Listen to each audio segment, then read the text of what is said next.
मेरे पिताजी ही मेरे प्रेरणा स्रोत हैं, क्योंकि माताजी की मेरी संबंध उनका बहुत ही कम था। मुझे ऐसा लगता है कि संभव था जैसे प्राचीन काल में संतति के लिए गृहस्थ जीवन होता, संतान के बाद गृहस्थ जीवन नहीं होता था, क्योंकि गृहस्थ आश्रम के संचालन के लिए गृहस्थी है और दैहिक सुख के लिए गृहस्थ आश्रम नहीं है, ऐसी मूल्य मान्यता है। तो मुझे ऐसा लगता है कि शायद उस मूल्य मान्यता में उनका गहरा विश्वास रहा होगा और अपने विवाहित जीवन में मेरे पिताजी मेरी माँ के साथ में वर्ष 2 वर्ष भी रहे हों, ऐसा मुझे ज्ञात नहीं। और जब भी वो रहे हैं तो उन्हीं वर्षों में उनको 2 संतानें हुई और हम दोनों के जन्म हमारे ननिहाल में हुए, क्योंकि वो हमारी माताजी हमारे परिवार में गई नहीं और वहीं आगरा के हम लोग हैं। वैसे मूल नरवल के थे वो लोग, आगरा में रहे। तो उनका जो सात्विक जीवन में बार बार देखता था कि 20 रुपए 80 रुपए जैसे तनख्वाह बढ़ती गई तो पहले दिन ही कुछ लोग उनके पास आ जाते थे, पंडित जी हमारे पास फीस दे के पैसा नहीं आए तो ले जाओ भैया। गुरु जी प्रार्थना है आप अवधि बात करो तो बहुत अच्छा है। अच्छा तो कहें कि ले जाओ बबुआ। इतने में कौन दूसरा गरीब आदमी आ गया, कहने पंडित जी आज तो हमारे घर में खाए के लिए आटा नहीं आए।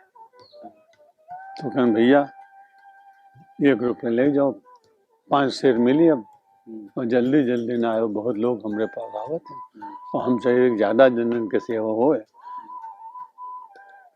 तो उनके मित्र कहते कि तुम्हारे 2 पुत्र हैं, धीरे धीरे बड़े होंगे तो आपको सोचना तो चाहिए। तो पिताजी को मैंने सुना है बात करते, तो कहेंगे भैया लौकिक दृष्टि से हम इनके पिता हैं, लेकिन जितने जने दुनिया में आवत हैं वो तो परम पिता परमात्मा उनका रक्षक है। अब जिनके मन में ये विश्वास होएगा कि हमरे न रहे पर भी हमारे लड़कन का संरक्षण भगवान करी हैं, तो हमारा विश्वास बहुत पक्का है। गुरु जी आपसे प्रेरणा स्रोत पूछने पर आपने पिताश्री को बताया, उनके बाद कोई ऐसा व्यक्तित्व जिसने आप पर प्रभाव डाला हो? नहीं, उनके साथ में ही मुझे अनेक महत्वपूर्ण के यहाँ जाने का अवसर मिला, क्योंकि मेरे पिताजी संतों के बड़े भक्त थे और तब मुझे कुछ मालूम ही नहीं था कि संत में भी असंत कुछ होते हैं, इसलिए मेरे मन में तो दृष्टि थी ही नहीं, इसलिए वो जहाँ भी जाते थे तो मुझे अपने साथ ले जाते थे। उस जमाने के जो संत महात्मा बड़े तपस्वी होते, एक वस्त्र पहनना है, गाय के सेवा करनी है, बगीचे में अपने हाथ से काम करना है, जहाँ तक हो सके महिलाओं को चरण स्पर्श नहीं करने देना, ऐसे बहुत सारे नियम, बड़े सामान्य नियम थे।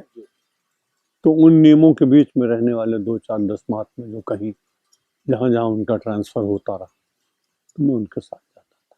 तो मेरे अवचेतन में उन महात्माओं का आचरण कहीं ना कहीं जरूर समाया। जैसे जैसे आयु बढ़ती गई मैं स्वामी विवेकानंद से बहुत प्रभावित रहा और मुझे पढ़ने का अवसर नैमिषारण्य में मिला। जब मैं 7वीं कक्षा से लेकर के और 11वीं तक,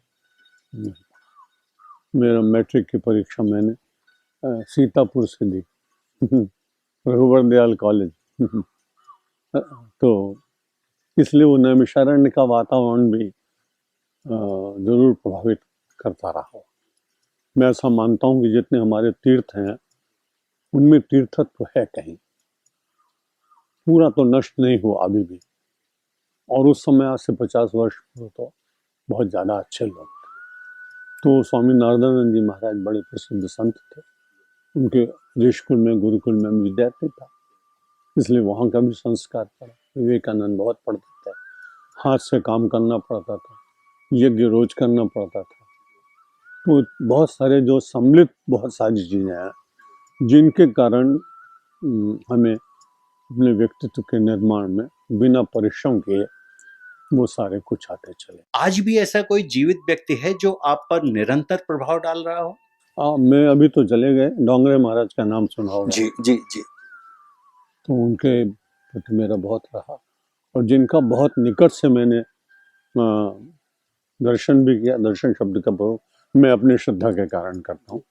माधव सदाशिव गोलकर श्री गुरु जी, तो उनके साथ कई बार के अच्छे कार्यक्रम हुए, तो उनके जीवन की निर्भिमानता और सहिष्णुता, समाज के साथ चलने की बात, स्वयंसेवकों के साथ जमीन पे बैठ के भोजन करना, बिना जाति पात के ब्राह्मणों के बीच में बैठ के स्वयं ब्राह्मण और हरिजनों के बीच में भोजन करना, इन सब बातों के कारण मेरे मन में जाति प्रथा के प्रति कोई बहुत श्रद्धा भाव प्रारंभ से ही नहीं रहा, और हमने कभी पूछा भी नहीं।